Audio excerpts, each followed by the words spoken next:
Namaste all of you. Here we are discussing about solenoid.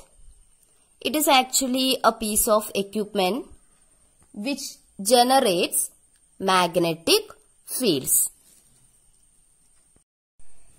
A solenoid, it actually consists of a long wire, a very long wire. Okay, I have just drawn like this, that's all. It must be a very long wire that will be wound in the form of a helix like this, where the neighboring turns are closely spaced. A solenoid consists of a long wire. So we just want to consider a very long wire. Then we just want to wind it in the form of a helix like this. Okay, so there will be so many turns of the wire. And each turns are closely spaced. We are considering a long solenoid. Long solenoid in the sense the length of the solenoid is large compared to its radius. That is, first we have considered a long wire. Then we just want to wind it in the form of a helix as shown here. Okay, then each turn can be considered as a circular loop. Okay, each turn of the wire can be considered as a circular loop. And here we are considering a long solenoid. Long solenoid means its length is large compared to its radius. For example, if I am taking this much length, that is the length of the solenoid as 100 centimeters, then I am considering the radius of this as 5 centimeters only. Okay, so it's a long solenoid because its length is large compared to its radius. So many turns of the wire are there. Each turn can be regarded as a circular loop. Now after that, we will connect the two ends of this solenoid. Okay, we will connect the two ends of the solenoid to a battery or a voltage source or a current source, so that some current flows through this solenoid. So here I have considered this end of the solenoid to the positive terminal of the battery and this end to the negative, so that some current flows from positive terminal to the negative terminal like this, which is having a direction like this. So the current will be flowing like this. Then through each turn of the solenoid, a current will be flowing in this direction. That is in the anti-clockwise direction here, no? Okay, current is flowing like this. That is just like in the anti-clockwise direction. Because I have considered the positive terminal of the battery here, which has been connected to this end of the solenoid. Now, each turn, when I am considering, there will be so many number of turns of solenoid here. If I am considering a single turn, you can see that a current is flowing through that turn. So each turn can be considered as a circular current carrying loop, because it is a circular loop, almost it is having a circular shape and there is a current flowing through it. So we can consider this as a circular current carrying loop. If we have a circular current carrying loop, there will be a corresponding magnetic field produced by it, no? Okay, so each turn, this turn of the solenoid will be producing some magnetic field. This turn of the solenoid will be producing some magnetic field. This turn will be producing some magnetic field. So each turn of the wire will be producing some magnetic field, because each turn is just like a current carrying circular loop. So each turn produces a magnetic field. Okay, so this turn, it is just like a circular current carrying loop. It produces some magnetic field. When we are considering this term, it is also like a circular current carrying loop. It will also produce some magnetic field. This turn, it is also a circular current carrying loop. So it will also produce some magnetic field. So the net magnetic field will be what? It will be the vector sum of the fields due to all the turns. Okay, we just want to consider the magnetic field produced by this turn, then magnetic field produced by this turn, then magnetic field produced by it, magnetic field produced by it, then we want to take the vector sum of all these magnetic fields. So we will get the net magnetic field produced here. Okay, then usually when we are considering a solenoid, usually enameled wires are used for winding so that the turns are insulated from each other. So here we have considered a solenoid, okay, long wire wound in the form of a helix. You can see each turns of the wires are there and each turn will be closely packed or closely spaced here. Okay, so there will be so many number of turns here. Okay, there will be n number of, in general we can take there are capital letter n number of turns of wire, turns are there in the solenoid. Okay, in general there can be 100 terms, sometimes 200 terms like that, no? So in general we can consider this number of turns as capital letter N.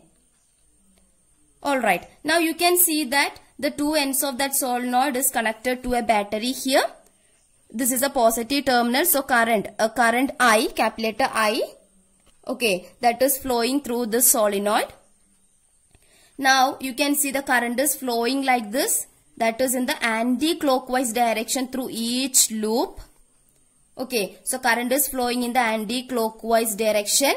So there will be a corresponding magnetic field produced by this loop, by this loop, by this loop. If there are n number of turns, each turn will be producing some magnetic field here.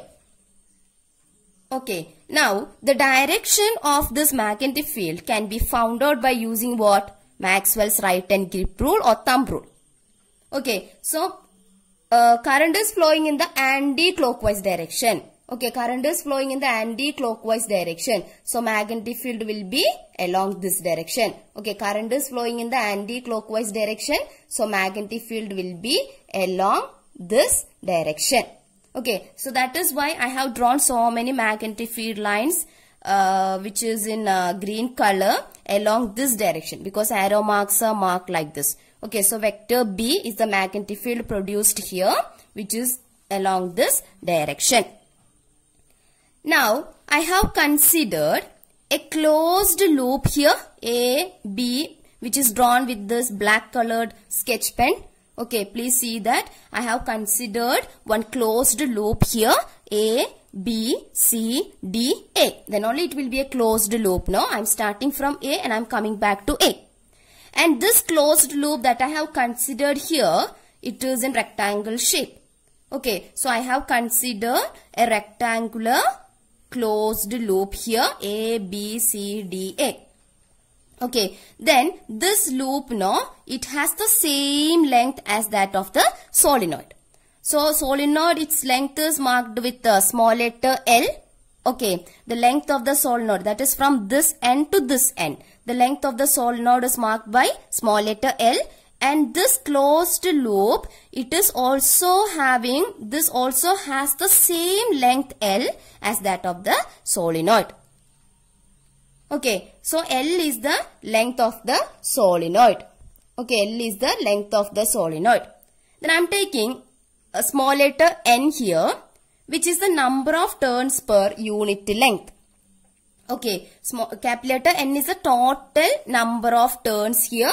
And small letter n is the number of turns per unit length. Number of turns per unit length means what? Small letter n equal to capital letter N by L. Total number of turns, capital letter N.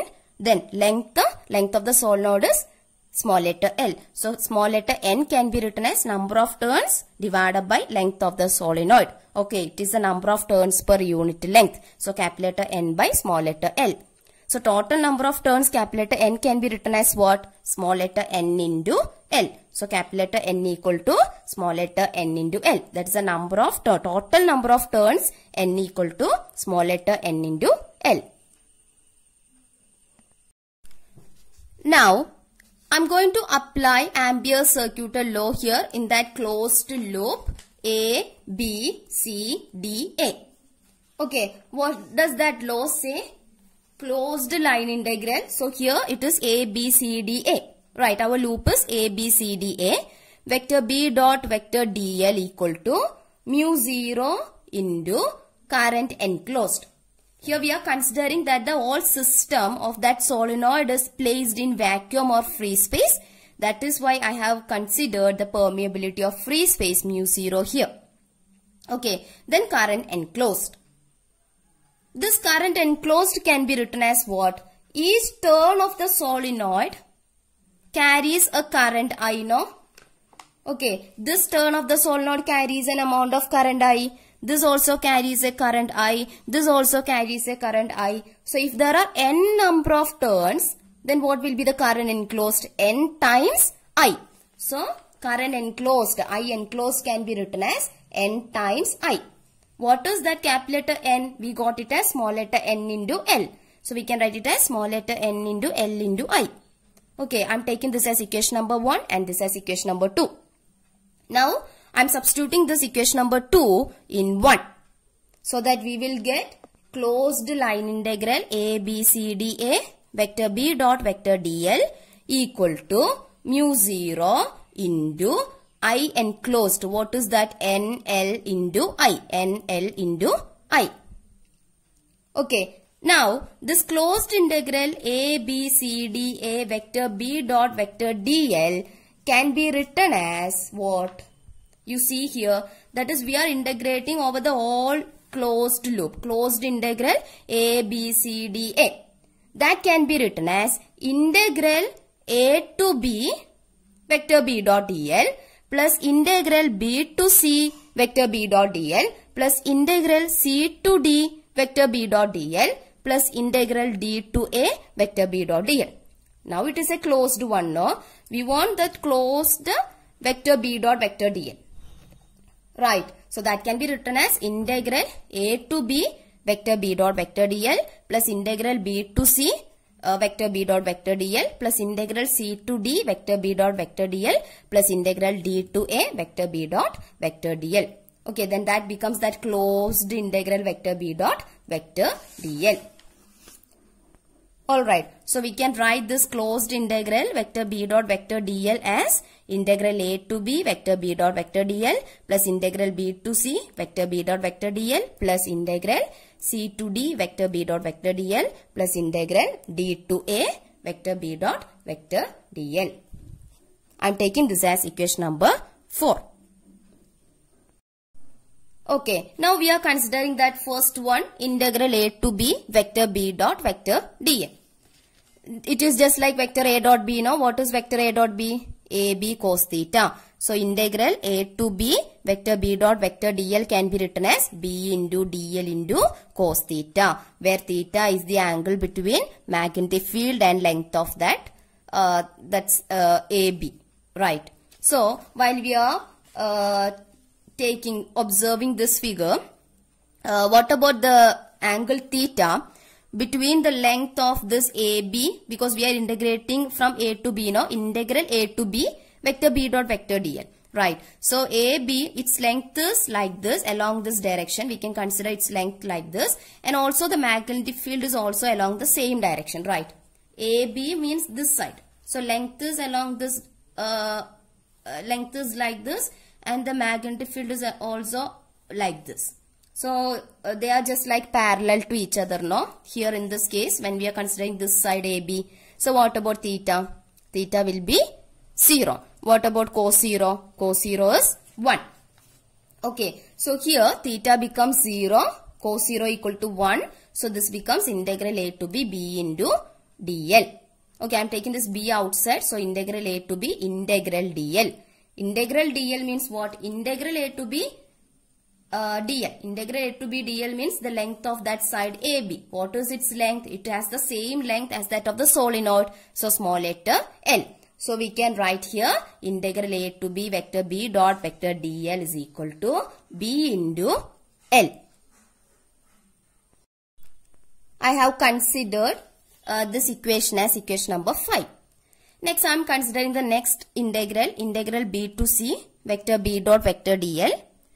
Again it is integral B to C, B into dl into cos of angle between them, that is cos theta. Okay, so it is integral B to C. We are integrating from B to C now. So in this figure, B to C means BC means this side.